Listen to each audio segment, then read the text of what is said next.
أشهد أن لا إله إلا الله وحده لا شريك له وأشهد أن محمدا عبده ورسوله أما بعد فأعوذ بالله من الشيطان الرجيم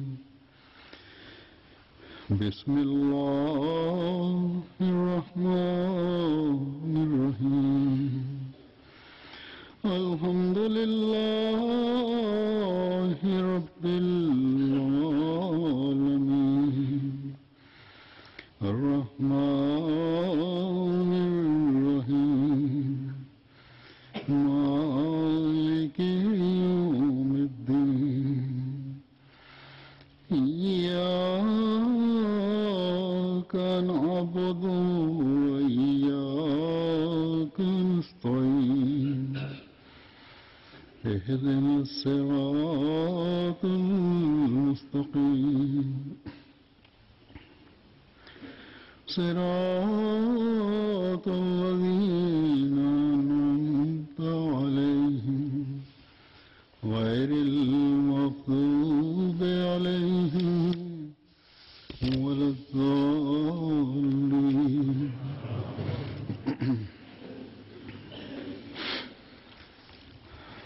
आजकल बड़े-आज़म अफ्रीका के बाद ममालिक की Certains pays du continent africain vont célébrer le 50e anniversaire de leur indépendance et notre association panafricaine participe dans ces célébrations. Cette association panafricaine a été fondée au sein de la communauté à l'époque du 4e calife. C'est une association qui réunit les Ahmadis d'origine africaine.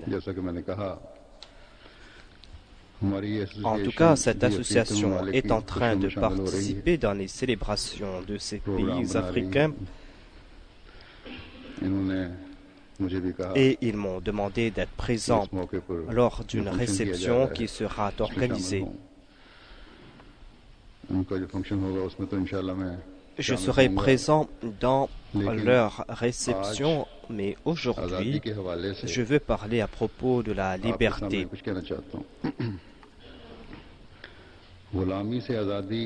Se libérer de l'esclavage et la liberté de conscience, la liberté de culte sont de grandes faveurs. Et nombre de pays africains ont été asservis pendant très longtemps.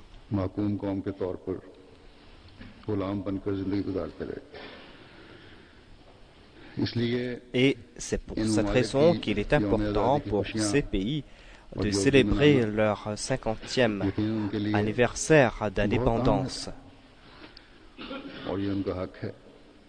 C'est là leur droit, qu'Allah fasse que cette indépendance qu'ils ont acquise il y a 50 ou 60 ans de cela, qu'Allah fasse que cette indépendance soit une véritable indépendance et qu'ils ne soient pas asservis de nouveau si en bonne intention, si en toute honnêteté, si en toute justice, ils profitent de cette indépendance. Il se peut qu'un jour, dans les années à venir, le continent africain puisse guider le monde.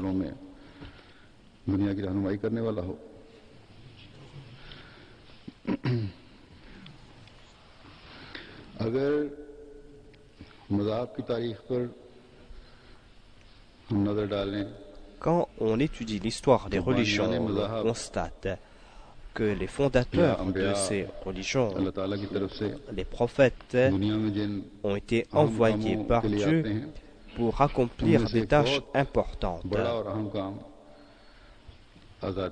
Et une de ces tâches importantes, c'est d'accorder la liberté. Le fait de libérer les autres des tyrans ou des pharaons.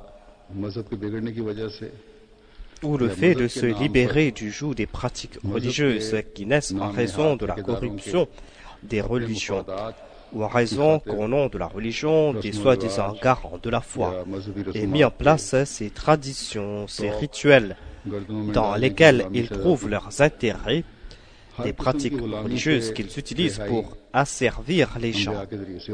Ainsi donc, les prophètes viennent libérer de tout type d'asservissement.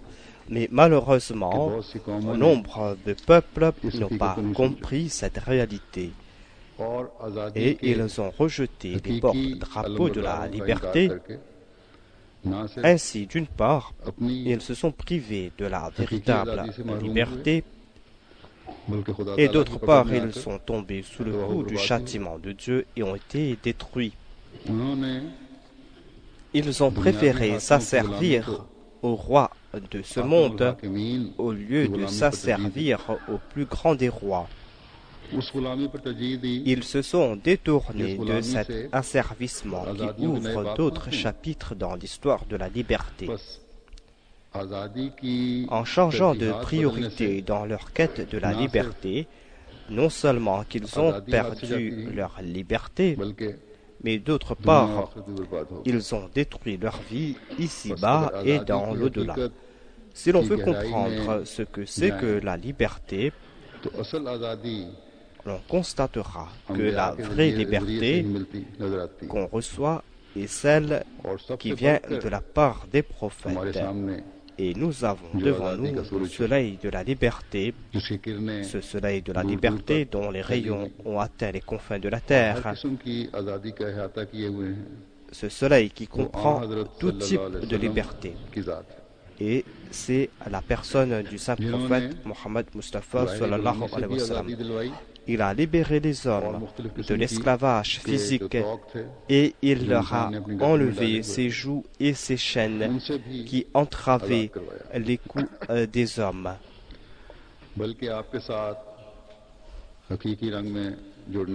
Ceux qui se cramponnent fermement au saint prophète sont les moyens pour accorder la liberté aujourd'hui.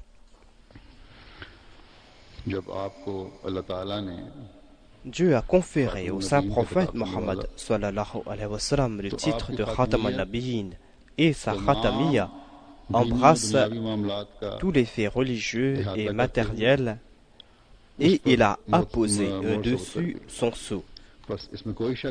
Il n'y a pas de doute.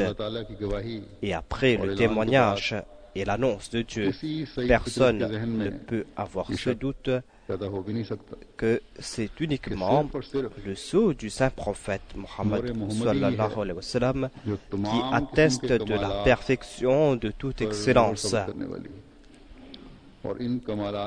Et ces excellences sont arrivées à leur apogée en la personne du saint prophète Mohammed sallallahu alayhi wa sallam. Puisque le saint prophète est l'apogée de toutes ces excellences,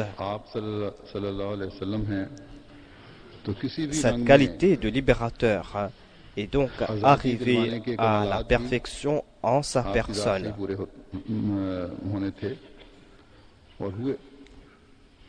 Il en fut le cas et le monde en a fait le constat. Le monde a constaté que cette excellence est arrivée à la perfection par son entremise. Et quant à ceux qui se cramponnent fermement au saint prophète, ils en font le constat. Le saint prophète Mohammed sallallahu alayhi wa sallam a reçu le livre parfait, le Khatam al-Kutub. Et dans ce livre, on a repris le sujet de la liberté sous différents angles. Nous avons ensuite l'exemple pratique du saint prophète Mohammed Mustafa sallallahu alayhi wa sallam, lui qui a embelli davantage cet enseignement sublime. Dans le Saint-Coran, Allah déclare Faqu Rakaba, c'est-à-dire libérer un coup ou libérer un esclave ou aider cet esclave à s'affranchir. Dans un autre verset, Allah déclare وآتى المال على حبه ذوي القربى واليتامى والمساكين وابن السبيل والسائلين وفي الرقاب. Et qui pour l'amour d'Allah dépensent de l'argent sur les proches parents, sur les orphelins, sur les nécessiteux, sur le voyageur et sur ceux qui demandent l'aumône ou pour libérer les esclaves.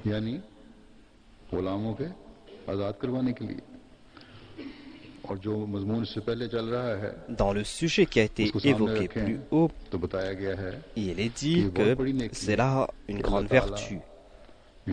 Après avoir cru en Dieu, dans le dernier jour, dans ses anges, ses livres et ses prophètes, ce sont là des œuvres qui vont rapprocher l'homme de Dieu.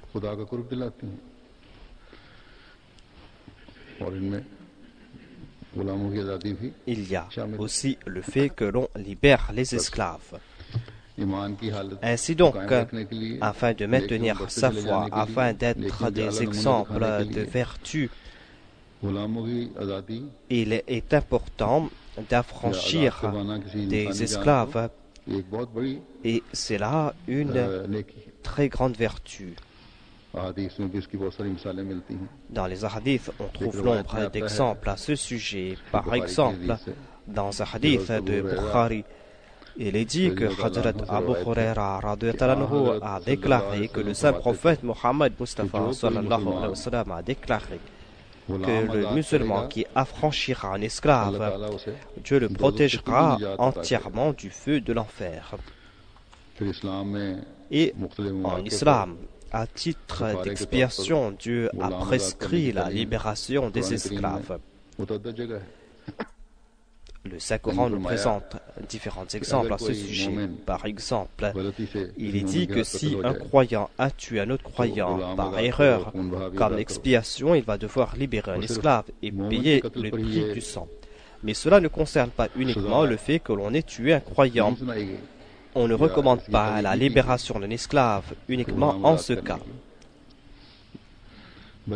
Il est dit aussi que si vous avez pris un engagement avec un peuple et que vous avez tué un incroyant parmi ce peuple, comme expiation, vous allez devoir libérer un esclave. Dans d'autres cas, il est dit que si vous avez brisé un engagement que vous avez pris en faisant serment au nom de Dieu, il y a différentes sanctions qui sont préconisées. Et une des sanctions est que vous devez libérer un esclave. Ainsi donc, l'islam voulait petit à petit mettre fin à toute forme d'esclavage.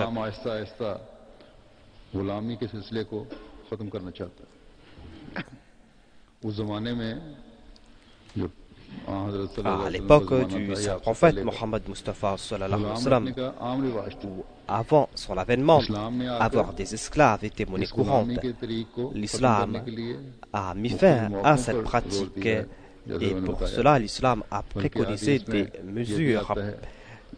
Dans un hadith cité par Hadrat Asma bint Abu Bakr, il est dit que le saint prophète Mohammed Mustafa sallallahu alayhi wa sallam disait que vous devez libérer des esclaves lorsqu'il y a des éclipses du soleil. C'est-à-dire ceux qui ont les moyens doivent certainement agir en ce sens.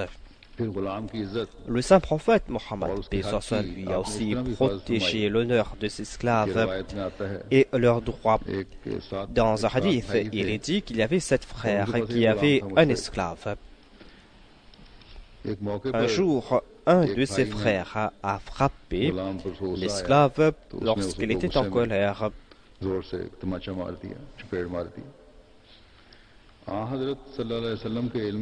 Lorsque le saint prophète sallallahu alayhi wa sallam a su cela, il a déclaré que vous devez libérer cet esclave. Vous n'avez pas le droit d'avoir parmi vous cet esclave, car vous ne savez pas comment le traiter. Ainsi donc, l'esclavage était quelque chose d'ordinaire à l'époque. Posséder des esclaves était un signe de richesse. Plus on possédait d'esclaves, plus on était considéré comme riche et puissant. Mais l'ordre est mis par le saint prophète était que si vous voulez posséder le vrai trésor, c'est-à-dire le trésor de la foi, vous allez devoir affranchir vos esclaves. Et les compagnons du Saint-Prophète, selon leurs moyens, ont libéré des douzaines, voire des milliers d'esclaves. À propos de Hadrat Uthman bin Affan, il est dit qu'il avait libéré 20 000 esclaves. Et il avait libéré d'autres encore. Il a libéré tous ces esclaves selon ses moyens.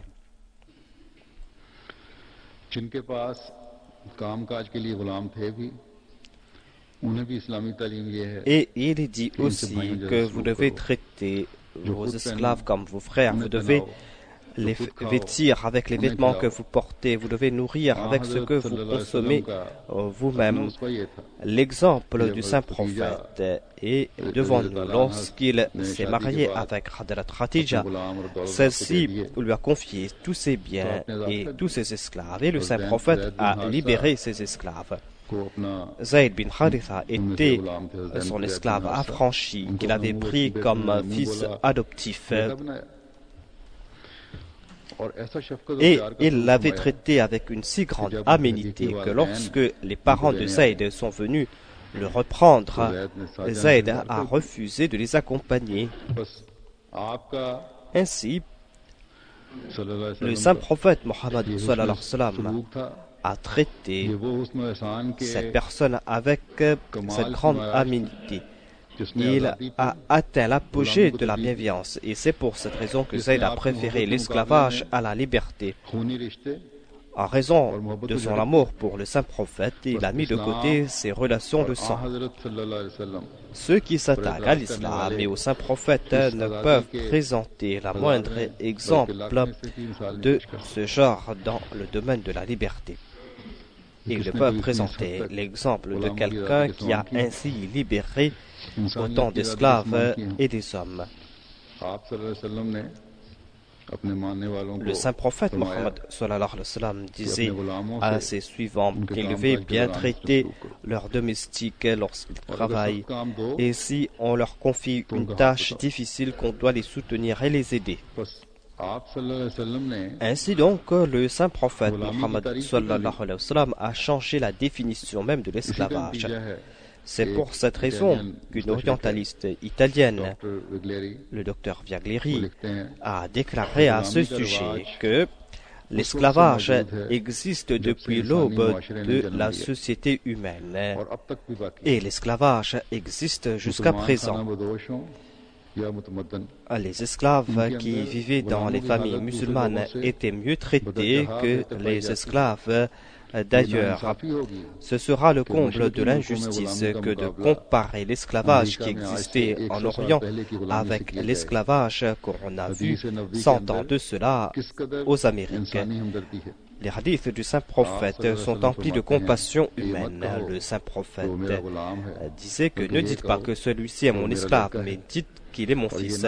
Ne dites pas que celle-là est ma domestique, mais dites que c'est ma fille. L'orientaliste déclare que si l'on médite sur ces faits historiques, l'on constatera que le saint prophète a apporté des changements révolutionnaires dans ce chapitre. Avant l'avènement de l'islam, celui qui n'arrivait pas à payer ses dettes pouvait être réduit en esclavage. Si quelqu'un n'arrivait pas à payer son créancier, il pourrait être asservi à celui-ci jusqu'à ce qu'il paye ses dettes. Il y avait cette possibilité qui existait. Mais elle déclare qu'après l'islam, aucun musulman ne pouvait réduire à l'esclavage un autre musulman.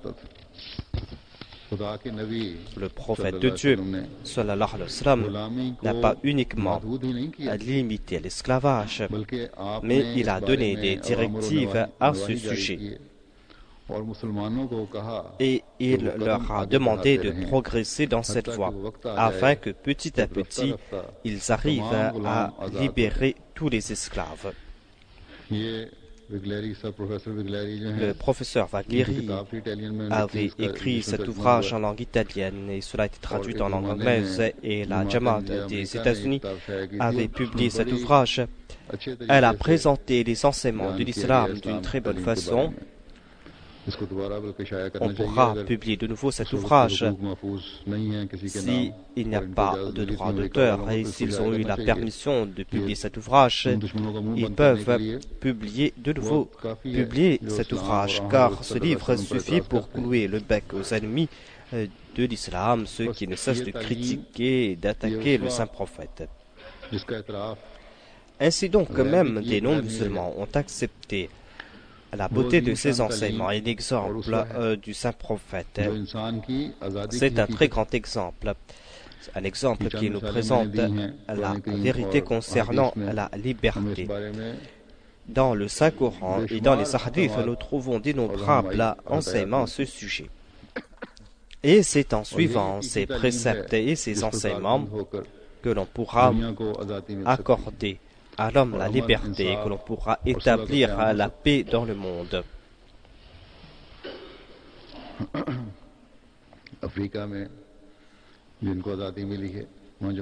En Afrique, dans ces pays où on a eu l'indépendance, les Ahmadis de ces pays doivent répandre ces enseignements et faire en sorte que les gens puissent s'asservir au saint prophète afin qu'ils puissent connaître le sens réel de la liberté. Ce n'est pas en célébrant le cinquantenaire de l'indépendance que l'on pourra maintenir sa liberté. L'on pourra détenir cette liberté lorsqu'on va comprendre cette réalité, lorsque les dirigeants et les peuples vont comprendre que nous devons tout faire pour maintenir cette liberté et quelle est la voie que nous allons devoir suivre pour cela. Cette voie, on va la trouver en suivant l'exemple du saint prophète et dans les enseignements du Saint-Coran. Le professeur Vagleri avait dit qu'on n'a pas le droit de faire des esclaves musulmans, mais dans une vraie société musulmane, l'on ne pourra jamais asservir quiconque. C'est là un point très important pour un musulman. Dans le dernier conseil que le saint prophète a prodigué à sa Ummah avant son décès, il a dit aux musulmans que vous ne devez pas oublier mes enseignements concernant la prière et les esclaves. Mais la majorité des musulmans, en particulier les nantis et ceux qui sont au pouvoir, ont malheureusement oublié ces deux enseignements. Ils n'ont pas cette ardeur pour accomplir les prières.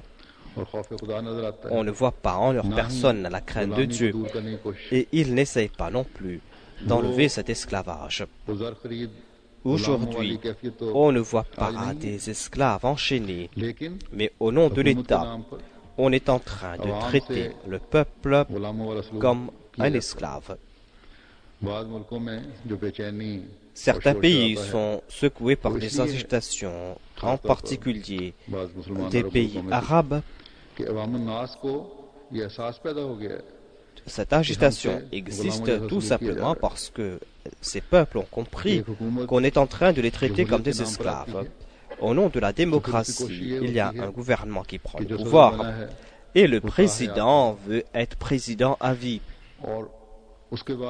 Et il désire que ses enfants prennent les rênes du pouvoir après lui. Ces leaders sont entourés de ceux qui les adulent, de ceux qui cherchent leurs intérêts.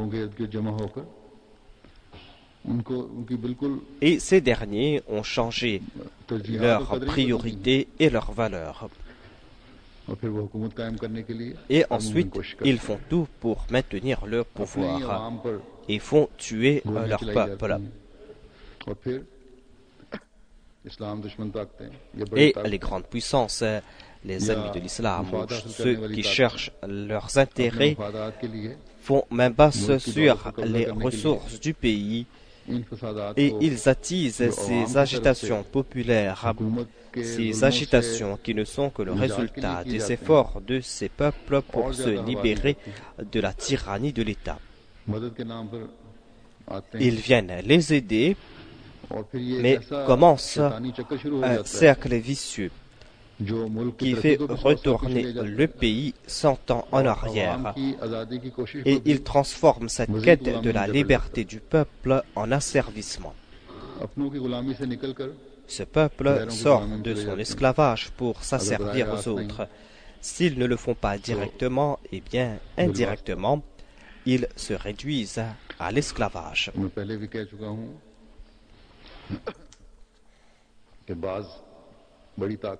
Il y a certaines grandes puissances qui ont soutenu certains gouvernements dans le passé. Et ainsi, ils ont maintenu au pouvoir certains dirigeants pendant des années. Et ils ne se sont pas souciés du tout du droit qu'ils ont usurpé au peuple. Quand ceux qui sont au pouvoir ne servent plus leur intérêt, ils les renversent au nom de la liberté du peuple.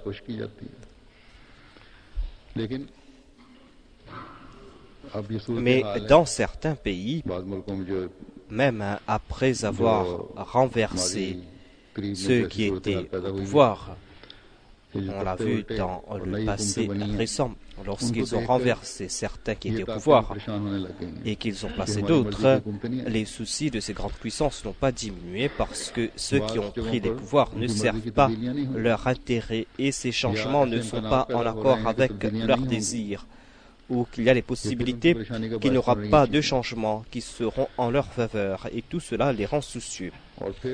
Et ainsi, débute une autre ère de troubles et d'hypocrisie. Cela a débuté dans certaines régions et le peuple est victime de malentendus.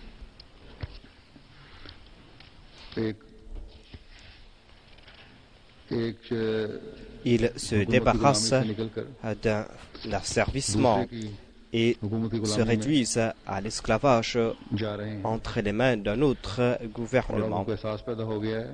Ils ont compris cela maintenant. Ils ont compris qu'ils ont perdu leur liberté. Les richesses du pays ne sont pas utilisées pour le bien-être du peuple. Ces richesses ne sont pas utilisées pour qu'ils retrouvent leurs droits, pour leur donner une bonne éducation. Et cela ne va pas se faire, car ceux qui prennent les rênes du pouvoir ne cherchent que leurs intérêts. La pauvreté, un niveau de vie inférieur existait parmi le peuple et cela va perdurer. Ce sont des vains désirs si l'on pense que cela va disparaître. Vous allez voir cela après quelque temps. Tout cela parce que les dirigeants ne suivent pas les conseils du saint prophète Mohammed sallallahu alayhi wa sallam. Ils se disent musulmans, mais ils ne suivent pas ces conseils. Auparavant, d'aucuns avaient des esclaves parce qu'ils étaient riches. Maintenant, on utilise la richesse de l'État pour asservir le peuple.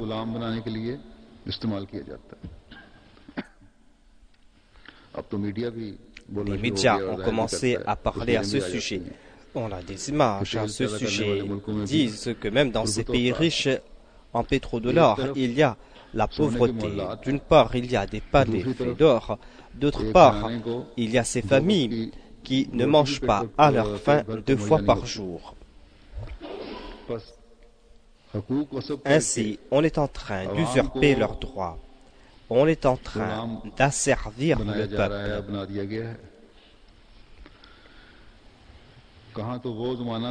À l'époque du calife Omar, celui-ci a fait revenir son armée des contrées chrétiennes parce que l'ennemi était en plus grand nombre et que les musulmans ne pouvaient plus maintenir leur présence dans ces contrées. Et les musulmans ont retourné à ces populations chrétiennes la taxe qu'ils avaient prise pour leur protection. Ils avaient pris cette taxe pour qu'ils leur accordent leurs droits. Ils leur ont retourné cette taxe car ils ne pouvaient plus leur accorder leur protection et leurs droits. Et les populations chrétiennes étaient en larmes parce qu'il voulait que les musulmans retournent. Il disait, nous prions pour que vous retourniez parce que nous n'avons pas vu des dirigeants aussi justes que vous. Nos dirigeants ne nous ont pas accordé ces droits que vous, les musulmans, vous nous avez accordés. Et ne nous ont pas traités avec la même équité que vous nous avez traités. Mais aujourd'hui, les dirigeants musulmans sont en train de spolier les richesses des musulmans et il n'y a plus de justice dans ces pays. On est en train d'usurper les droits des uns et des autres. La vie et les biens des gens ne sont plus à l'abri. Et ils disent avec hardiesse que personne d'autre ne peut faire ce que nous sommes en train de faire en faveur du peuple.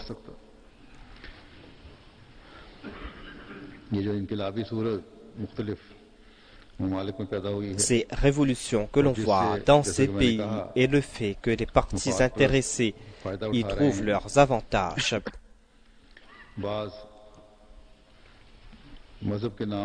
Et certains, au nom de la religion, essayent de trouver leurs avantages. Toute cette situation ne devrait pas exister ou n'aurait pas existé si on avait accordé aux populations le droit, si ces États étaient justes et s'ils avaient protégé la liberté du peuple.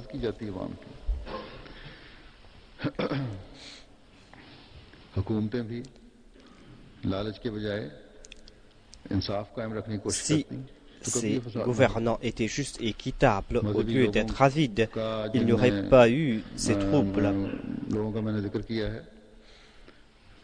Les populations n'ont aucune connaissance de la foi et de la religion. Et les religieux ont donné naissance à des pratiques pernicieuses. Ils ont mal interprété les préceptes de la foi et par ce faire, ils ont enchaîné ces populations avec ces joues, avec ces rituels, avec ces pratiques condamnables et ils les ont réduits à l'esclavage.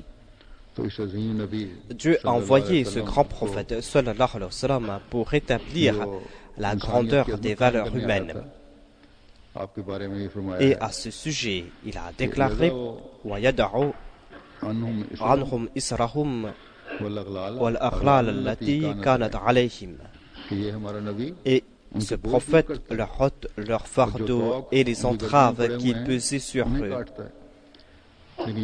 Mais aujourd'hui, la situation est tout à fait contraire.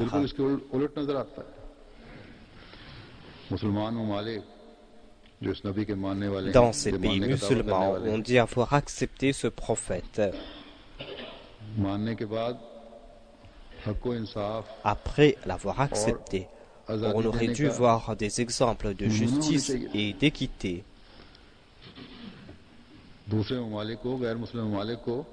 Et les pays non musulmans auraient dû prendre ces pays musulmans comme exemple en voyant leur sens de justice et d'équité. Mais ce que nous voyons est tout à fait le contraire. Et les oulémas qui auraient dû préconiser les préceptes de l'islam et qui auraient dû débarrasser les musulmans de toute pratique innovante, ces oulémas, au contraire, ont enchaîné les coups des musulmans. Tous deux ont enchaîné les musulmans. Ils les ont enchaînés et ont placé ces boulets.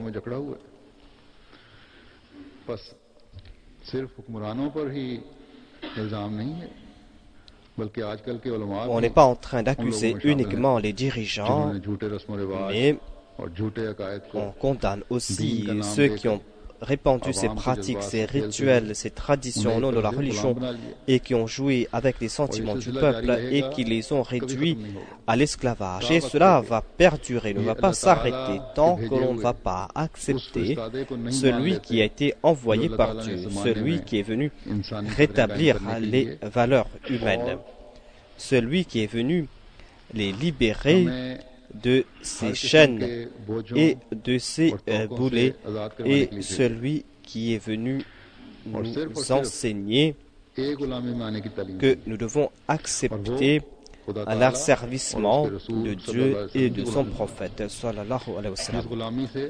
C'est cet asservissement qui va nous mener vers d'autres voies pour nous faire retrouver la liberté.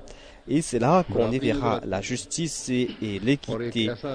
Et on verra une société pure et saine où l'on ne va pas protester dans les rues pour retrouver sa liberté, où on ne va pas utiliser des moyens illégitimes pour retrouver sa liberté, mais au contraire, les rois et les pauvres vont faire de leur mieux pour accorder aux autres ce qui leur est dû.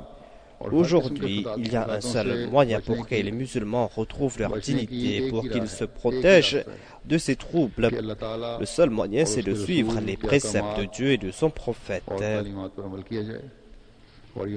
Et cela ne sera pas possible tant qu'on ne cesse pas de rejeter celui qui a été envoyé par Dieu. Celui qui a été envoyé pour rétablir ces deux droits. Le Messie promis alayhi salam nous a présenté ses enseignements,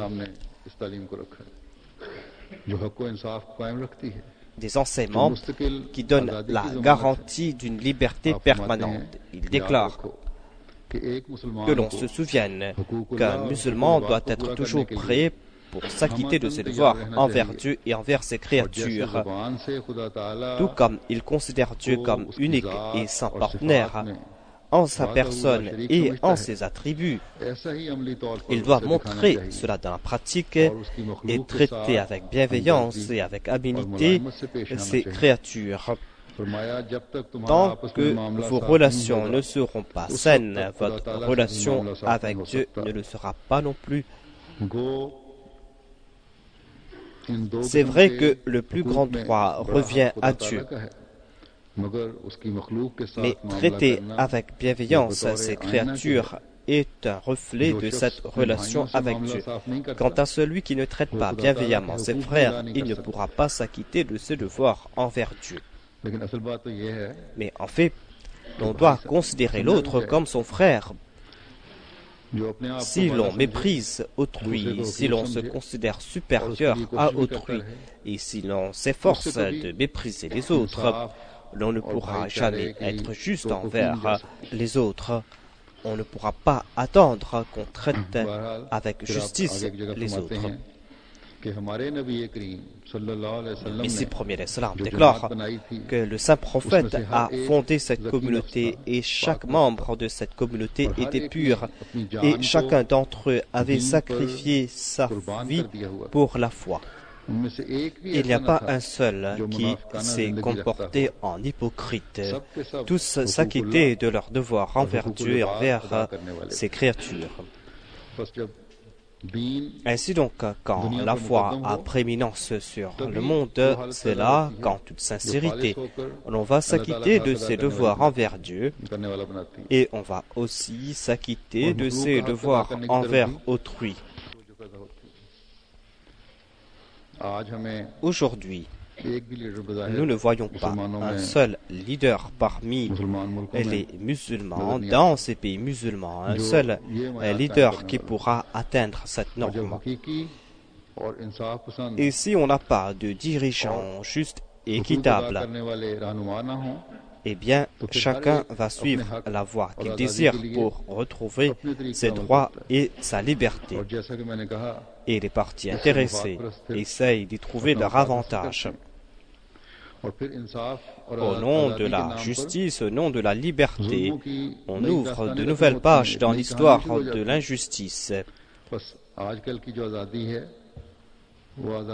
Et au nom de la liberté, au nom de l'indépendance, on sort d'un esclavage pour tomber dans un autre. Regardez la plupart de ces pays africains, regardez ces pays musulmans, nous voyons la même chose partout. Ils ont pu se libérer de l'esclavage, mais ils se sont asservis eux-mêmes.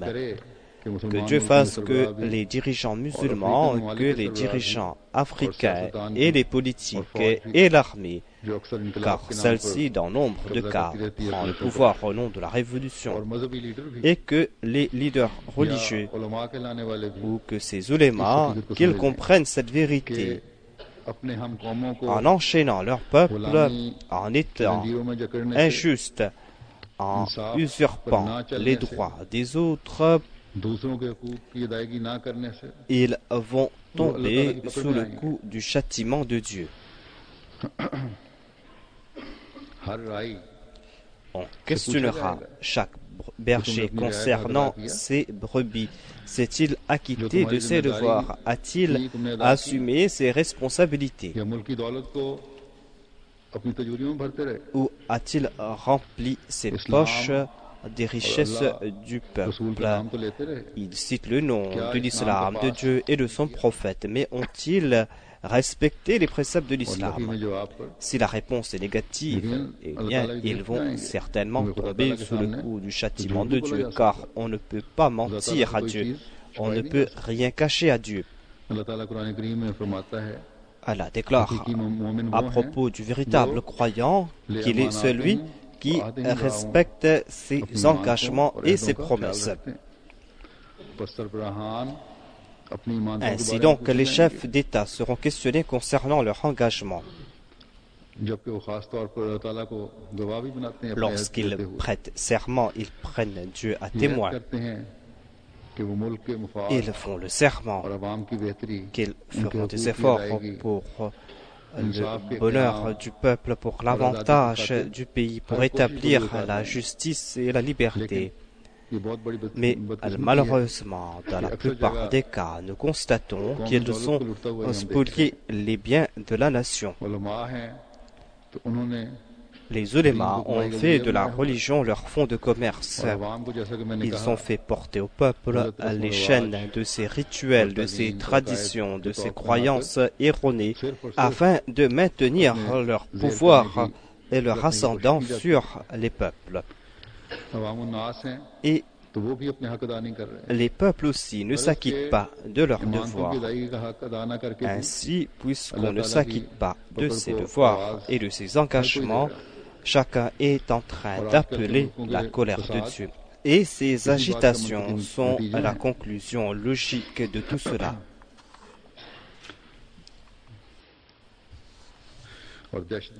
Il y a aussi le terrorisme, il y a le marasme économique, l'anarchie. Tout cela n'est pas présent aujourd'hui, mais cela nous présente un futur très sombre.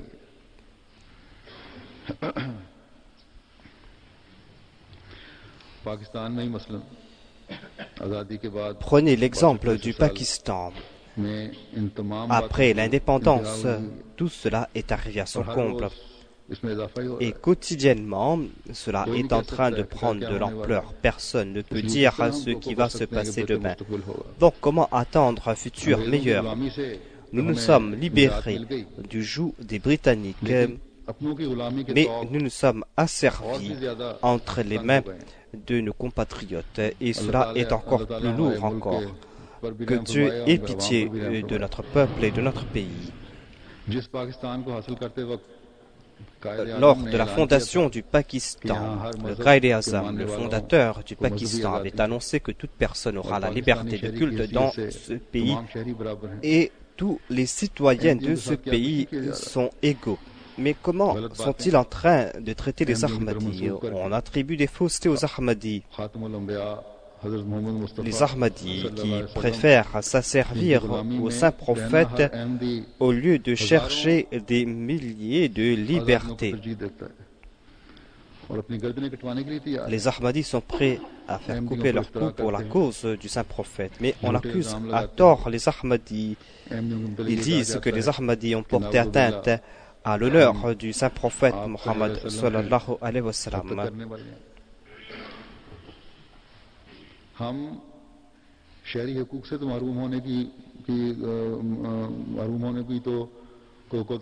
Il ne nous accorde aucun droit en tant que citoyens de ce pays. ils ne nous accordent aucune importance. हमें तमाम हकूक से भी महरूम कर दिया जाए Ils peuvent nous priver de tous nos droits. Nous allons endurer cela, nous sommes en train d'endurer cela. Mais jamais ces soi-disant ulémas et ces dirigeants, nous allons nous séparer du saint prophète Mohammed Mustafa sallallahu alayhi wa sallam, tout comme ils le désirent. Ahmadi क्यों पाकिस्तान में वोट का हक इस्तेमाल नहीं कर सकता Les Ahmadis n'ont pas le droit de vote au Pakistan parce qu'ils disent, ces personnes, que vous aurez la liberté et le droit de vote quand vous allez annoncer que vous n'êtes pas des musulmans. और आ हजरत सल्लल्लाहु अलैहि वसल्लम Quand से vous allez dire que vous n'êtes pas un suivant du saint prophète, sallallahu alayhi wa sallam, par Dieu, हम में से हर nous sommes prêts, chacun d'entre nous, les Ahmadis, d'être brisés en 1000 morceaux, mais nous ne sommes pas prêts à cracher même sur une telle liberté, जो हमें हमारे une आका और liberté मौला ou un droit de vote qui vont nous séparer de notre maître, le saint prophète Mohammed Mustafa sallallahu alayhi wa sallam. तुम दुनियादारों को मुबारक Prenez cette liberté, vous, les gens de ce तो monde. ऐसी आजादी पर Nous préférons à cette liberté nous asservir au saint prophète Mohammed sallallahu alayhi wa sallam. जूतियों की खाक Nous बनाते préférons être la poussière de chez ce sûr et nous voulons être de véritables serviteurs de Dieu, de ceux qui comprennent ce que sont que les droits de Dieu et qui s'acquittent de leurs devoirs envers Dieu et qui comprennent leurs devoirs envers autrui et qui s'acquittent और इंशाल्लाह de leurs ताला devoirs envers एक दिन autrui. आएगा Un jour viendra lorsque notre humilité, lorsque notre asservissement दुनिया को हकीकी आजादी va का montrer नजारा au monde ce que c'est que la vraie दिखाए। और liberté. ये अपने आप को आजाद कहने वाले Et ceux qui se disent libres, जो इस और mais लाल qui में portent ces जितने chaînes et ces boulets, बोझों और तोकों में पड़े हुए हैं eux qui sont enchaînés, या उनकी नस्लें soit eux ou soit leurs descendants, मसीह मोहम्मदी की un गुलामी jour पर ou autre, ils vont s'asservir au Messie du Saint Prophète et seront fiers d'être जिनसे leurs esclaves. उनको उस हकीकी Et आजादी grâce का à इदराक cela, हासिल ils होगा। vont comprendre ce que c'est que la liberté, la liberté pour laquelle le Saint Prophète a été envoyé. अल्लाह करे Que Dieu fasse que le monde puisse comprendre ce que c'est que cette liberté, que le monde puisse voir cette liberté et se protéger de ces conséquences désastreuses qui naissent lorsqu'on rejette le prophète de Dieu. अल्लाह ताला हमें भी Que Dieu हर nous अहमदी को accorde à nous tous, les Ahmadis, patience et persévérance au cours de ces jours दुआओं में difficiles गुजारने की तौफीक et अता qui nous फरमाए। accorde la possibilité de prier.